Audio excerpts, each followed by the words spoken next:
Parfums de Marly's Delina. I know that there is a lot of gossip and hype out there on social media about this fragrance, but I bought it and I've been trialing it now for about 4 months, and I would love to tell you guys my thoughts on it. If that's of interest to you, please keep watching.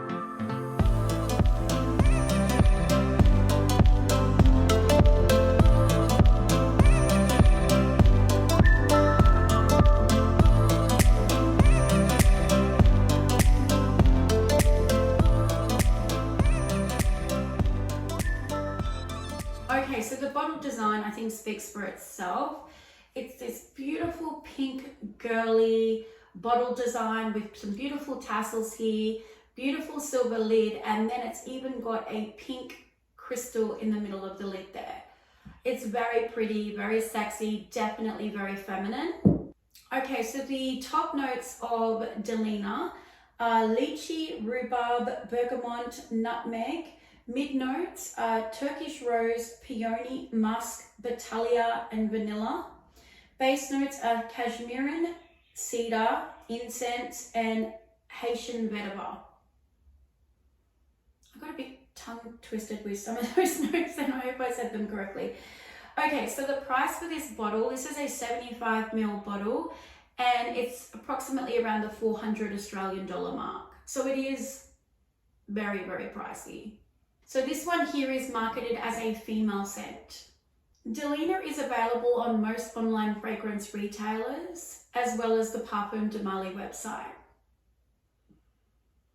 Okay, so first of all, I know I said it earlier, but I am not a rose fragrance lover at all.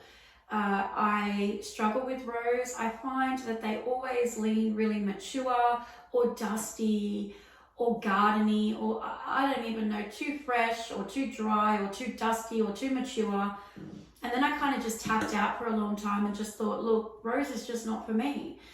And then I discovered Delina. So it is, yes, absolutely, it is rose all the way from the start of the fragrance, the mid and the dry down. It is all very, very rosy. The difference, I think, and the reason that so many people love Delina, I think, in my opinion, is because of that lychee rhubarb note as well that happens with it. It gives it this tarty kind of, it's not as sweet as some rose fragrances are. It just gives it a beautiful, kind of almost tropical vibe with that fruitiness and then also that tartness of the rhubarb and lychee together. It gives it a different twist altogether on any other rose fragrance that I've personally smelled.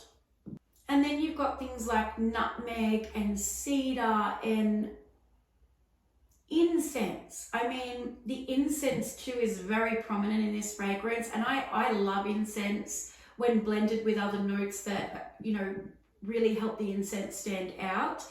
I think the combination of those specific notes are the reason that Delina manages to excel in the rose fragrance category where others have failed.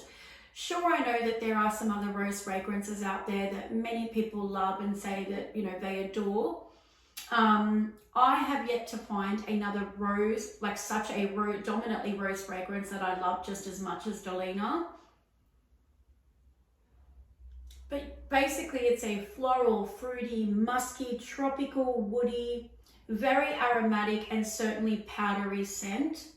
I also think that the compliment factor with this fragrance is epic, predominantly from men, but certainly plenty of ladies have pulled me aside and asked me, what fragrance are you wearing? You smell so beautiful. So yes, it's a definite compliment maggot. Oh my God.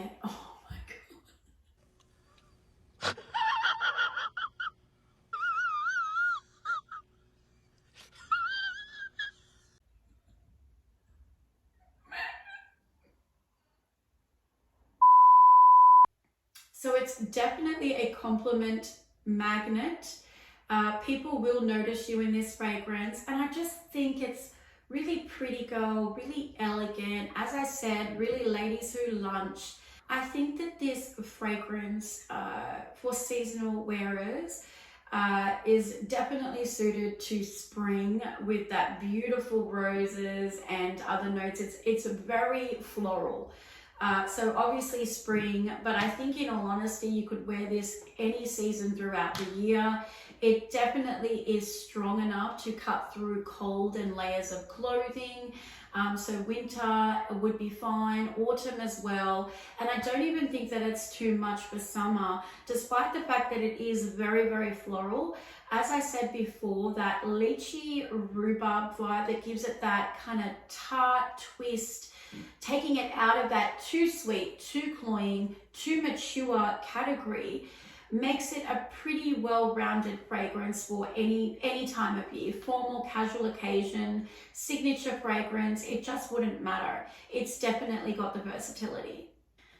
Moving forward, as I said, Delina is very, very expensive. I mean, at 400 Australian dollars for a 75ml bottle, it is very, very, very expensive. So in future, I was really thinking to myself, because Delina really kind of found a place in my heart, because it was the first rose fragrance that I really, really loved and legitimately was grabbing for over some of my other favorite fragrances. And I thought, look, you know, I've never been able to find one like it, but it's so expensive and it is very, very rose. I'm thinking to myself, would I buy it again? And then the more that I wore it over and over and over again, the more I fell deeper and deeper in love with it, along with more and more compliments, more and more attention on this fragrance. And it really did. I found myself being in a really sophisticated mindset. So to sum it up, I would repurchase this fragrance. It has earned a special place in my heart for being pretty much the only dominantly rose fragrance that I've fallen in love with.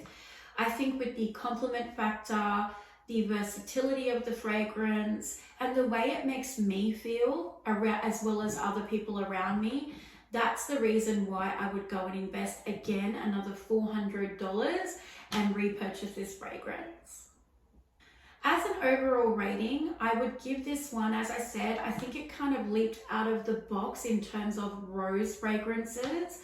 So I would give it a 9.5 out of 10. I think it does sort of deserve the hype and respect that it gets. Certainly the cult following, I'm a part of that cult now. I love it too, and I totally get it. Okay guys, thank you so much for being here.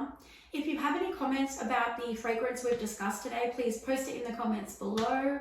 If you like my content, don't forget to subscribe and hit notifications. And I really hope to see you guys again soon.